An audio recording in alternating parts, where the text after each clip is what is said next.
All right, well, thanks for joining us for this part of the discussion about depression. Today we are going to be asking some questions that are specifically about the medical side of depression. And in order to help us with that, we've invited two doctors in with us, Dr. Brandon Hall and Dr. Tom Hickey. Thanks for being here with us, you guys. I just want to jump right in. If I could start with you, Dr. Hall. What are some of the signs I should visit my doctor if I'm feeling sad or depressed? So a lot in medicine, we use checklists to remember what we need to about a certain topic. And for depression, SIG-E-CAPS is a common one we use. It stands for a few things. First, the S is how you're sleeping, so too much, too little. The second one, I, is interest level, so are you losing interest in things you used to like to do? The third one, guilt, are you commonly feeling guilty about normal everyday things that shouldn't be bothering you? E, energy level, so are you just feeling drained and out of it? C, concentration, are you just not able to focus, get things done? A, the appetite, so are you eating too much, stress eating, things like that, or have you lost your appetite altogether? The P, so this one's a little odd, psychomotor retardation, which basically means, do you feel like you're moving slow? Mm-hmm. And then of course, the last one, the S, the big one, suicide. Are you thinking of suicide, hurting yourself? Thanks. Dr. Hickey, what can we expect from this appointment? So I've made an appointment with the doctor and got it, and I head over and I walk in. What can I expect to happen in that first meeting? Well, I think initially, as a doctor, we're going to listen to what the problem is. And so you come in, tell us what's going on, what is the problem. A lot of listening goes on, trying to figure out if what the diagnosis is. So, for example, for depression, you can be depressed because something bad has happened in your life or you're ill. And then as we listen to you, we start thinking about what could be causing the depression. Is it something that runs in your family? And after, like, we go through the mnemonics or sometimes we have checklists that we fill out, and then we'll do a physical exam and look for physical reasons why you might have depression, like do you have low thyroid, or is there something wrong with your vitamin D level? Are you anemic?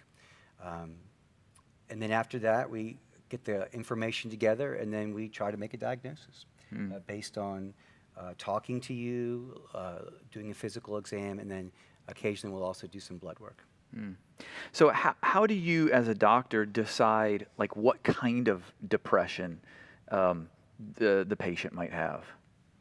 It's a good question. Really, there's a guide for us. It's called the Diagnostic Statistical Manual. It kind of just lines out if you have A, B, C, D, longer than 2 weeks, and you might have, like, if you have mania sometimes and depression sometimes, so that would be bipolar. If you're kind of sad for like a year but not really bad, it's a kind of dysthymic disorder. Or if the symptoms are maybe a little bit more severe and it has been going on longer than 2 weeks, then you get the classical depression. And it's really been written out for us, and but you might get two different doctors and come up with two different diagnoses, which is there's still the art of medicine, right? But there you'll see patterns. So talk about, Dr. Hall, the symptoms of depression. Do the symptoms need treated as well as the depression itself? So the depression kind of drives the symptoms, and symptoms are different for every patient, and that's where it's really important when you come in to be open and honest with what's going on with your doctor, and giving us all the information and all the symptoms you're having helps us to determine what kind of depression, and it's really the depression that drives the symptoms in the person. So, Dr. Hall, how do you then, as a doctor, decide if treating depression needs the use of medication? So that's definitely a discussion we have with the patient. When you come in, you give us your story, and we do our exam, and we figure out what's going on. And treatment-wise, there are a few options, and it depends on what's going on, how severe things are, and how you feel about medicines and your experience or possibly family members' experiences, what we choose to do to treat the depression. Not everyone chooses the same path, and we always follow up and make sure the person's getting better with whatever we choose, what path we choose to go down. But medicine's not necessarily for everyone, but it's definitely an option, and that's something usually if you're coming in to see us about depression, it's something that's in the back of your mind, so we have that discussion and whether it's right at this time to start something. Yeah, yeah. Thanks so much. Dr. Hickey, kind of the same question, but it kind of gets a little more complex when you talk about coming into a doctor to talk about your child who may have depression. So how does a doctor decide if treating depression with medication is right for a child? Is it different at all, or is it the same? No, I think it's different. I think what you can do with an adult is definitely different than what we do with a child. I think from my point of view, I believe like depression is a real thing. It's a real thing, like diabetes is real, like a broken arm is real, like high blood pressure is real.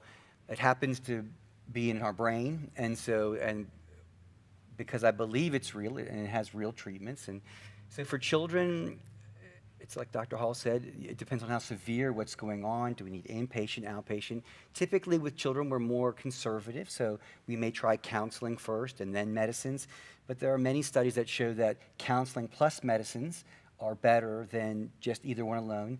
And then also for children, I'm sure also with adults, we have this idea that there could be other things going on, like for children, is there a learning disability, attention issues, other environmental factors, breakup of the family is a big one,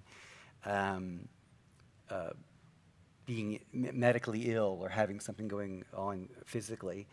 And then we talk to the parents. And so I feel like having the parents understand, like, I believe it's a real thing that's biochemical in the brain. Yes, there are environmental factors. That the treatments really work. Like people have studied it, that some people take the sugar pill, some people take the medicine, and the people who take the medicine do way better. Now, some people take the sugar pill, get better, but that's interesting. But the medicines really do work, and I think that's part of their popularity because they work.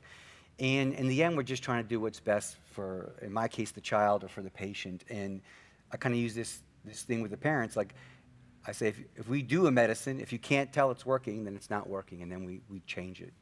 Yeah. Dr. Hall, what about, I mean, it's a big conversation, like side effects of medication. Is that something that a patient or a parent of a patient should be concerned about?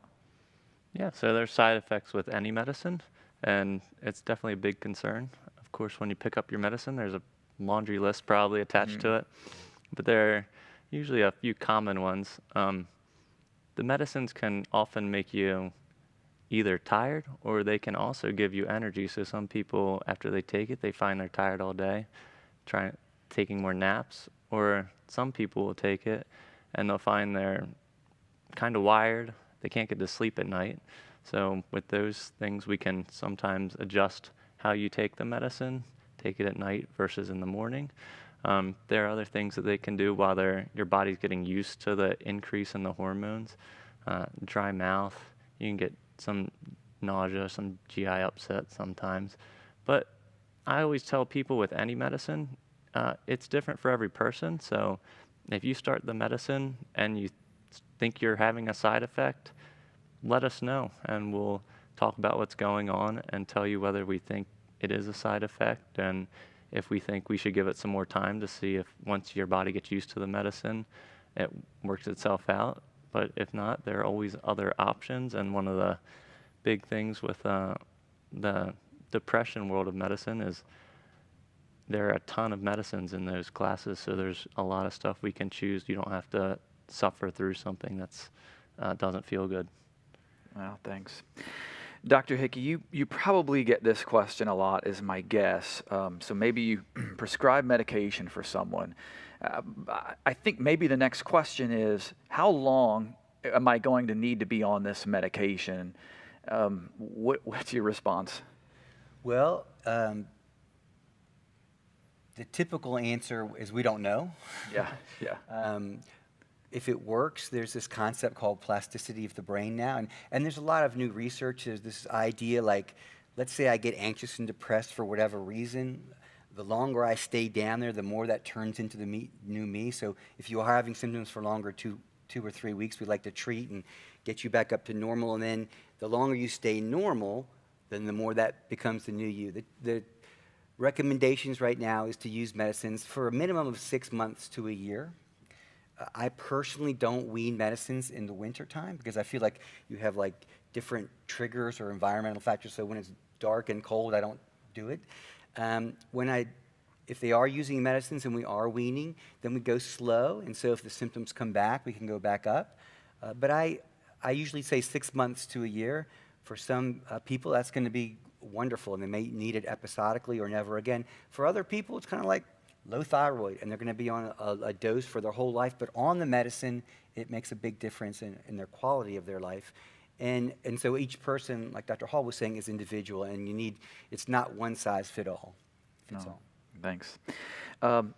Dr. Hall, as the doctor, are you the only one who should be prescribing medication to the patient, or are there other options for medication? So the most common places people go for depression are either the primary care doc, which falls under Dr. Hickey and myself, and I'm with family medicine and he's with pediatrics, or insurances allow you to go straight to a psychiatrist. You don't need referrals, and they're also able to treat depression. And those are usually the two main places medicine will come from for this. What about, are there other, you mentioned, coupling medicine with counseling and things like that. Are there what are some of the other ways, maybe even in addition to counseling and medicine, like treatments or therapies that people could explore if they find themselves feeling the symptoms of depression? I think a couple easy things that are studied well is getting exercise. And so exercising regularly, getting your heart rate over 100, 30 minutes 4 or 5 times a week is supposed to be as effective as a low-dose fluoxetine, Prozac. Getting regular sleep, making sure that there aren't other issues going on, vitamin D deficiency, hormone issues. There are alternate therapies, which I'm not an expert at. I know a couple of my patients get great benefit from acupuncture, for example. Being a medical doctor, I tend to stay into what I know, but I don't have negative feelings about other things. And I just ask patients if they are doing these things to let me know what you're doing. And many times it's new to me too, and I will go look it up and they'll ask me. But I think there are other therapies that have been used, some of them for thousands of years, that have been effective for people. I definitely agree with that. And some of the other things, a social support with people is a great thing. A lot of times we see people that are by themselves or they just moved, don't have any friends, no family in the area, and reestablishing a social network in the area helps a lot with depression. All right. Well, thanks. So the last question, we've covered a lot thus far, and it's been absolutely wonderful. Any final thoughts? Maybe something that we haven't covered yet, or just it's something that you want to make sure you communicate to the folks watching this before we sign off. Maybe not a synthesis of it. I really like to emphasize that depression is a real thing, in that many people suffer from it. Not to be afraid to get help. There's kind of this stigma, this negative feeling, like if we have emotional issues that we're not valuable or strong. And so I really encourage people to not ignore depression. It doesn't always get better by itself. And that, like as primary care doctors, we really want to help. And there are resources, and not to ignore it. I definitely agree with that. And if you're feeling suicidal thoughts, or you're starting to think of suicidal plans about how to carry out killing yourself, that is definitely an emergency. And don't sit around and ponder it or wait to talk to someone. Go to an emergency department, and they can help you there, get you up, back on your feet, and then get you the care you need. Well, thank you for those words. Thanks for your wisdom that you were able to share with us here today. We really appreciate you, Dr. Hall and Dr. Hickey, for your time. Thanks for taking the time to watch this. It is our hope and our prayer that for whatever reason you tuned in to this video today, that it would be an encouragement and a blessing to you. And hopefully we answered a few questions that you may have had.